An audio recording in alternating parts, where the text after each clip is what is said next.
हमारे छत्तीसगढ़ में अभी भी चैलेंजेस हैं। चैलेंजेस ये है कि सेवा क्षेत्र का योगदान अभी मात्र 31% है हमारे छत्तीसगढ़ की जीडीपी में, जबकि भारत देश की जीडीपी में 54.6% का योगदान सेवा क्षेत्र का है। वो नकली गांधी को जवाब देना चाहिए और इतिहास बताना चाहिए कि वो राहुल नेहरू से कैसे राहुल गांधी बने, और प्रियंका वाड्रा को जवाब देना चाहिए कि वो वाड्रा है, नेहरू है या नकली गांधी। हम आने वाले समय में छत्तीसगढ़ को नई ऊंचाई पर पहुंचाने के लिए विष्णुदेव साय जी के नेतृत्व में जब कोई सिस्टम बनता है तो सरकार के खजाने में ज़्यादा पैसा आता है और भ्रष्टाचारियों के जेब में कम पैसा जाता है। छत्तीसगढ़ न केवल राष्ट्रीय एवरेज से, न केवल राष्ट्रीय औसत से ज़्यादा गति से विकसित होगा, बल्कि और भी पैमानों पर और तेज़ी से हम विकसित करेंगे।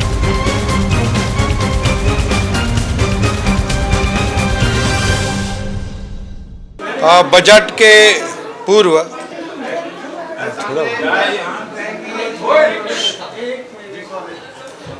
के पूर्व सामान्य परिपाटी रही है कि पिछले वित्तीय वर्ष का जो रनिंग करंट फाइनेंशियल ईयर है उसका आर्थिक सर्वेक्षण प्रस्तुत किया जाता है।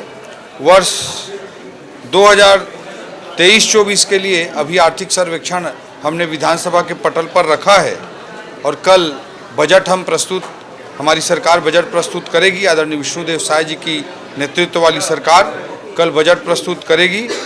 जो आर्थिक सर्वेक्षण के आंकड़े हैं उन्हें मैं आपके सामने कुछ महत्वपूर्ण बिंदुओं को रखना चाहता हूं। ये आर्थिक सर्वेक्षण वेबसाइट पर भी आधा घंटा के अंदर डल जाएगा, उससे भी आप लोग सारे आंकड़ों को पूरी पारदर्शिता के साथ देख सकते हैं। वर्ष 2022-23 में जो हमारी जीडीपी 3,02,100 करोड़ रुपए थी, वहाँ से बढ़कर 2023-24 में 3,21,900 करोड़ रुपए हो गई है। और इस तरह से जो जीडीपी की विकास दर रही है वो कांस्टेंट प्राइस पर, स्थिर भाव पर 6.56% रही है। जबकि हम उसी को भारत के, हमारे देश के, पूरे देश भर के जीडीपी की तुलना करें एग्रीगेट का, तो भारत की, हमारे देश की जीडीपी वृद्धि की दर 7.32% रही है। तो इससे स्पष्ट रूप से हम कह सकते हैं कि हमारे छत्तीसगढ़ की जो ग्रोथ रेट है वो स्लो डाउन रही है, उसकी विकास की गति धीमी रही है। जो जीएसडीपी है उसमें कृषि क्षेत्र का योगदान 3.23% का उसमें वृद्धि देखी गई है। जो हमारे अर्थव्यवस्था के 3 प्रमुख क्षेत्र होते हैं, प्राइमरी, सेकेंडरी और टर्सरी, प्राथमिक क्षेत्र, द्वितीय क्षेत्र और तृतीय क्षेत्र जिसको हम बोलते हैं। कृषि जो प्राथमिक क्षेत्र होता है उसे कृषि क्षेत्र भी हम कहते हैं। कृषि क्षेत्र की जो विकास दर है वो 3.23% है, और जो उद्योग क्षेत्र की विकास दर है वो 7.13% है, और सेवा क्षेत्र में जो विकास दर है वो 5.02% है। और जीडीपी में इसका जो योगदान है, कृषि क्षेत्र, उद्योग क्षेत्र और सेवा क्षेत्र, जिन्हें हम प्राथमिक, द्वितीय और तृतीय क्षेत्र भी कहते हैं, उसमें जीडीपी में प्राथमिक क्षेत्र अर्थात कृषि क्षेत्र का योगदान हमारे छत्तीसगढ़ के जीएसडीपी में 5.32% की है। उद्योग क्षेत्र का योगदान छत्तीसगढ़ के जीएसडीपी में 53.5% का है, और सेवा क्षेत्र का योगदान छत्तीसगढ़ के जीएसडीपी में 31.1% का है। वहीं हम भारत देश की हम तुलना करते हैं, पूरे देश भर के औसत की तुलना करते हैं, तो कृषि क्षेत्र में जहां छत्तीसगढ़ के जीएसडीपी में 15.3% कृषि क्षेत्र का योगदान है, वहीं भारत देश में 14.4% है।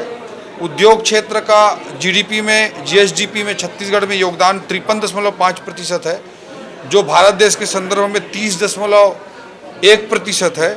वहीं सेवा क्षेत्र में 31.1% का जो छत्तीसगढ़ की जीएसडीपी में योगदान है वो भारत देश के लिए 54.6% है। अर्थव्यवस्था जैसे जैसे विकासशील से विकसित होती जाती है, कृषि क्षेत्र का योगदान कम होता जाता है, उद्योग क्षेत्र का योगदान बढ़ता जाता है, और फिर सेवा क्षेत्र का तीसरे नंबर पर रहता है।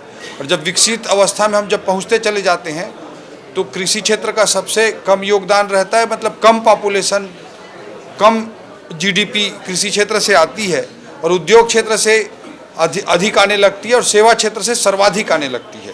उस दृष्टि से भी हम देखें तो हमारे छत्तीसगढ़ में अभी भी चैलेंजेस हैं। चैलेंजेस ये है कि सेवा क्षेत्र का योगदान अभी मात्र 31% है हमारे छत्तीसगढ़ की जीडीपी में, जबकि भारत देश की जीडीपी में 54.6% का योगदान सेवा क्षेत्र का है। हमारा छत्तीसगढ़ भी जैसे जैसे विकसित छत्तीसगढ़ होने की ओर बढ़ता जाएगा, सेवा क्षेत्र का योगदान बहुत तेज़ी से बढ़ेगा। इसको बढ़ाना हमारी आर्थिक रूप से चुनौती रहेगी। प्रति व्यक्ति आय के संदर्भ में मैं बात करूं तो हमारे छत्तीसगढ़ में पर कैपिटा इनकम पीसीआई जिसको हम बोलते हैं, प्रति व्यक्ति आय 1,47,361 रुपये है। वहीं भारत देश के संदर्भ में प्रति व्यक्ति आय 1,85,854 रुपये है। जो वृद्धि का प्रतिशत है प्रति व्यक्ति आय में पिछले साल की तुलना में, वो छत्तीसगढ़ में 7.31% है, जबकि भारत भर में प्रति व्यक्ति आय में वृद्धि का जो रफ्तार है, ग्रोथ रेट है, वो 7.9% है। तो इस संदर्भ में हम कह सकते हैं कि न केवल प्रति व्यक्ति आय हमारे छत्तीसगढ़ में भारत देश के औसत की तुलना में कम है, बल्कि वो प्रति व्यक्ति आय को अगर हमको कैचअप करना है देश की, तो जो वृद्धि की दर है पर कैपिटा इनकम में, वो देश के औसत से अधिक होनी चाहिए। लेकिन दुर्भाग्य है कि हमारे छत्तीसगढ़ के में पर कैपिटा इनकम की जो वृद्धि की दर है 7.31%, जबकि भारत देश में पर कैपिटा इनकम के वृद्धि की दर है 7.9%। वो हमारे वृद्धि के दर से ज़्यादा है। तो पर कैपिटा इनकम को जो हमारी कमी है उसको भारत देश के औसत से जो हम कम हैं उसको कैचअप करने की दिशा में भी हम अभी पिछले वर्ष में नहीं बढ़ पाए हैं। इस तरह के आर्थिक आंकड़े अभी हैं और ये आर्थिक सर्वेक्षण के माध्यम से आया है। हम आने वाले समय में छत्तीसगढ़ को नई ऊंचाई पर पहुंचाने के लिए विष्णुदेव साय जी के नेतृत्व में काम कर रहे हैं और लगातार बहुत ही महत्वाकांक्षी उद्देश्यों को लेकर के बहुत ही प्लान्ड वे में नियोजित तरीके से एक सुस्पष्ट रणनीति के साथ हम काम करेंगे। ये पिछले सरकार का ही पिछले वर्ष का जो वित्तीय वर्ष का आंकड़ा है उसमें 2 महीने को हम छोड़ दें, 3 महीने को छोड़ दें, तो पिछले सरकार का ही समय है।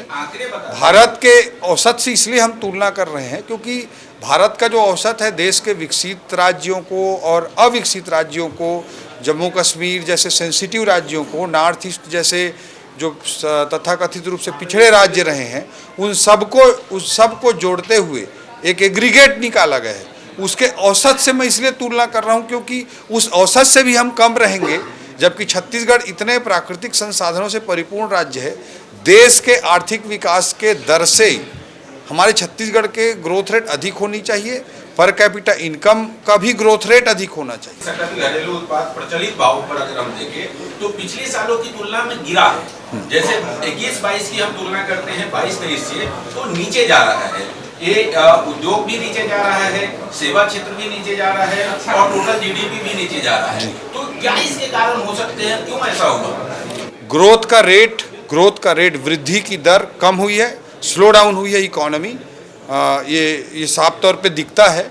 और मैं कहीं ना कहीं इसके पीछे जो कारण हैं उसको मैं यही कहूँगा कि गवर्नेंस का भारी अभाव रहा और जो आय हो सकते थे उन आय को भी नहीं होने दिया गया और हर जगह लीकेजेस रहे।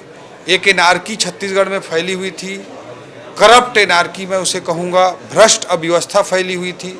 उसके कारण जो आय सरकार, मैं बार बार बोलता हूँ कि जब कोई सिस्टम बनता है तो सरकार के खजाने में ज़्यादा पैसा आता है और भ्रष्टाचारियों के जेब में कम पैसा जाता है, और जब सिस्टम को कोलैप्स कर दिया जाता है तो भ्रष्टाचारियों के जेब में ज़्यादा पैसा जाता है और सरकार के खजाने में कम पैसा आता है। ये जो करप्ट एनार्की पिछले सरकार ने चलाई पिछले 5 वर्षों में, उसी का परिणाम है कि अर्थव्यवस्था की गति भी धीमी पड़ी है, जिसको आने वाले समय में हम विष्णुदेव साय जी के नेतृत्व में एक नई ऊंचाई पर ले जाएंगे। छत्तीसगढ़ न केवल राष्ट्रीय एवरेज से, न केवल राष्ट्रीय औसत से ज़्यादा गति से विकसित होगा, बल्कि और भी पैमानों पर और तेजी से हम विकसित करेंगे। बात कर रहे थे, उसको बैलेंस करने के लिए आगे कुछ आपने सोचा है कि उसको कैसे करेंगे? जी देखिए, मेरा मूल कंसर्न है कि छत्तीसगढ़ को, जब छत्तीसगढ़ राज्य बना था 1956 में, मध्य प्रदेश बना, 1956 से 2000 तक के छत्तीसगढ़ की जो विकास की कहानी है उसे हम अगर बोलना चाहें तो मूल रूप से शोषण की कहानी थी। हमारा छत्तीसगढ़ में बिजली बनती थी कोरबा में और जगमगाते थे इंदौर भोपाल जैसे जगह, हमारे छत्तीसगढ़ के बस्तर के बैलाडीला से लौह अयस्क की खदाने से लौह अयस्क निकाला जाता था, लेकिन उसको भेज दिया जाता था दूसरे जगहों पे। उससे पैसा जो आता था वो भी दूसरे जगहों पे लग जाता था। तो 1956 से 2000 तक 44 साल का समय था। इन 44 सालों में लगभग 40 साल से अधिक समय तक एक छत्र राज कांग्रेस का रहा, और उस पूरे दौरान छत्तीसगढ़ के विकास की कोई बात नहीं थी, बल्कि शोषण की ही बात थी। श्रद्धेय अटल बिहारी वाजपेयी जी ने छत्तीसगढ़ राज्य बनाया। उसके बाद छत्तीसगढ़ के विकास की यात्रा प्रारंभ हुई है। जो उस समय छत्तीसगढ़ को बीमारू राज्य कहा जाता था, उसे 15 साल के अच्छे गवर्नेंस देकर भाजपा ने उस स्थिति से बाहर निकालने का काम किया। लेकिन पिछले 5 सालों में अर्थव्यवस्था की गति धीमी पड़ी है। विशेष करके लास्ट ईयर की मैं बात करूं तो बहुत ही मूल कंसर्न का विषय है। और पर कैपिटा इनकम, प्रति व्यक्ति आय जो है वो कम तो है, ये मैं मान लेता हूं कि कम है, एक तरह से स्वाभाविक मान सकता हूं उसको कि हमारे राज्य कंपैरेटिवली पीछे रहे हैं। लेकिन जो वृद्धि की दर है वो राष्ट्रीय औसत से ज़्यादा रहेगा, तभी हम उसको कैचअप कर पाएंगे।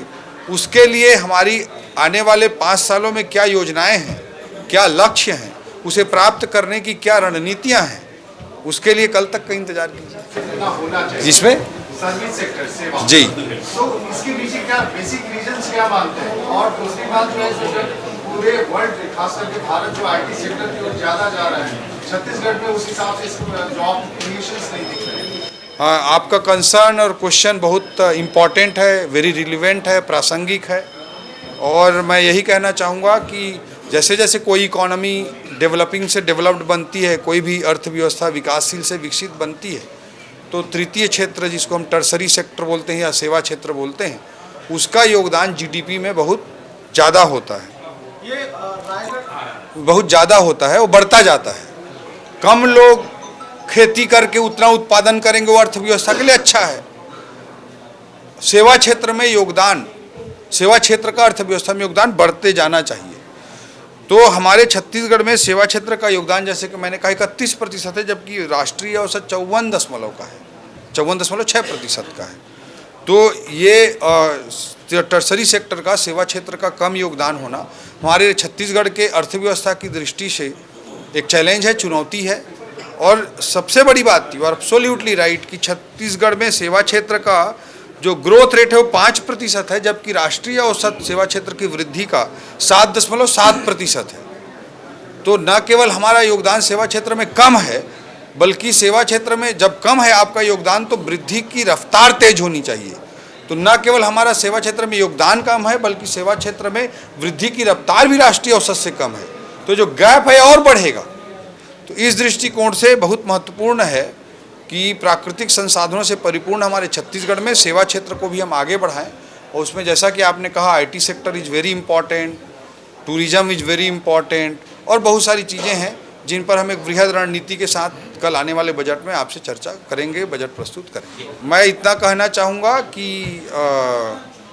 हमारे छत्तीसगढ़ के लिए आने वाले समय में हमारे आर्थिक विकास का, छत्तीसगढ़ को एक नई ऊंचाई पर पहुंचाने का हमारा रोड मैप क्या होगा, वह हम प्रस्तुत करेंगे। बजट, कल का बजट केवल छत्तीसगढ़ के आय व्यय का लेखा जोखा मात्र नहीं रहेगा, बल्कि छत्तीसगढ़ के भविष्य को, एक बड़े लक्ष्य को निर्धारित करने के लिए क्या हमारे रणनीति होगी, हमारी क्या रणनीतिक स्तंभ होंगे, क्या हमारी स्ट्रेटजिक पिलर्स होंगे, उसे प्रकट करने वाला बजट होगा। बजट को आय व्यय के दस्तावेज के रूप में ही नहीं पढ़ा जाना चाहिए, बल्कि किसी सरकार के, किसी राज्य के एक विजन डॉक्यूमेंट के रूप में भी पढ़ा जाना चाहिए। यही चीज़ को हम कल के बजट में प्रदर्शित करेंगे।